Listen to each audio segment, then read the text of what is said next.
Hi everybody, it's Claire back with another art journal video, and again I'm playing with some of Dina's latest release. So this time I'm in the small craft journal and I'm using one of the large circle frames from the Frames and Figures Set 1 pack of transparencies. I'm just cutting it out roughly just so that it'll fit on my page, because I want to add some paint around the edge of this on my page.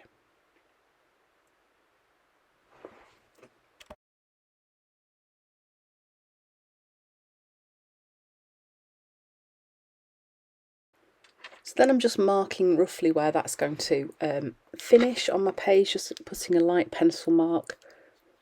And once I've done that, I am then going to go in with some paint.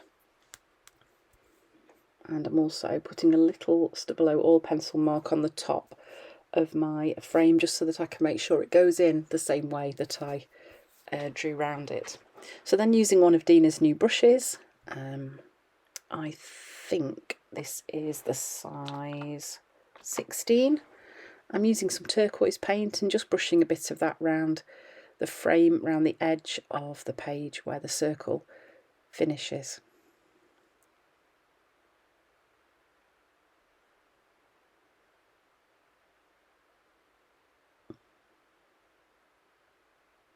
I didn't put any gesso on this page to start off with either, this is just going straight in.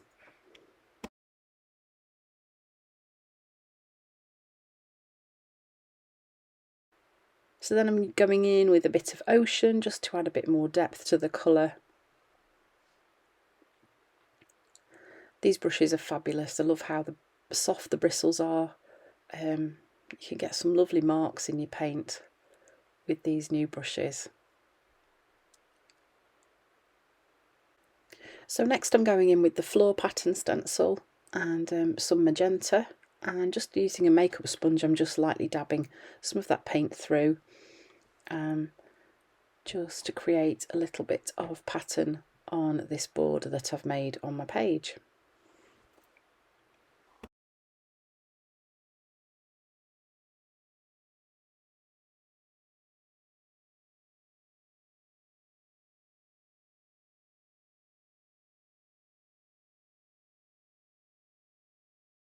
So here I am just using a scribble stick in Ocean, and I'm just scribbling round and round that circle just to lay some pigment down, and then I am going to go over it using one of the new brushes just to water activate it and just kind of blend it into that first colour that I've put down with the paint.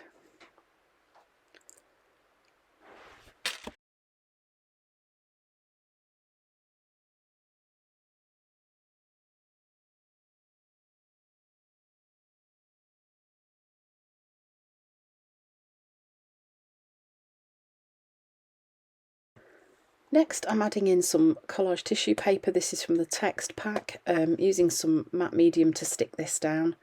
So this is just to break up some of that colour and add a little bit more interest in a couple of places, but I didn't want it to be too busy because I wanted the frame to be very definitely the focal point of the page. But I just felt that the blue around the edge just needed a little bit more interest.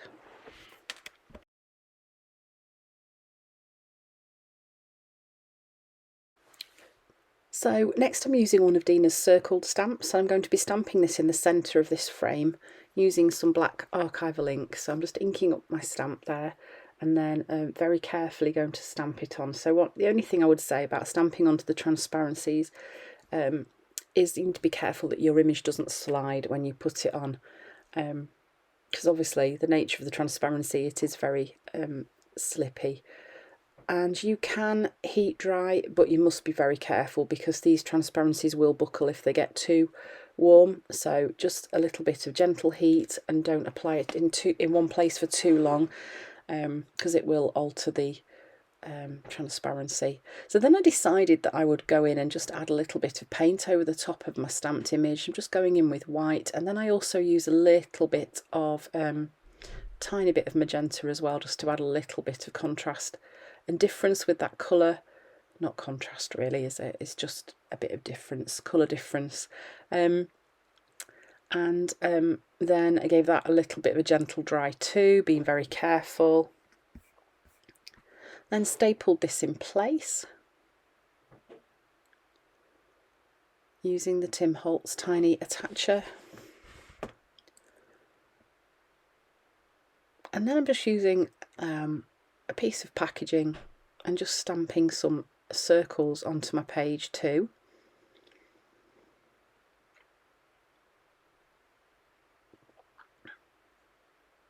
So I wanted to pull the black out a little bit from the centre, and going in with my signature dots, I spent quite a while doing these. Large ones, small ones, little circles, all sorts of varieties.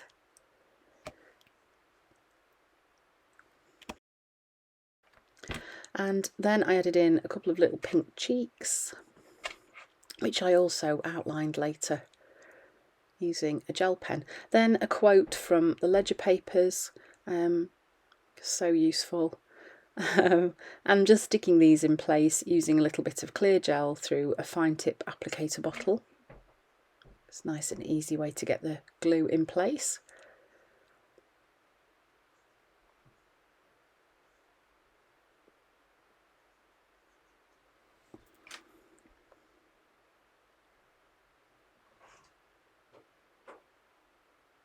And then I also decided that I wanted to go in and do some white dots, because definitely contrast is the right word here. There wasn't enough contrast and I wanted to pull that white from the centre out a little bit. So just went in with my Signo Uniball and added some little white dots into my black dots just to break those up a little bit. And that was it, that was complete. So a really quick page actually, just easy to make.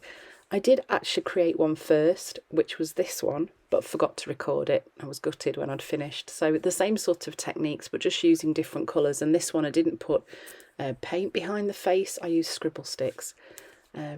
So thanks for watching. I hope you've enjoyed the video and I hope to see you again soon.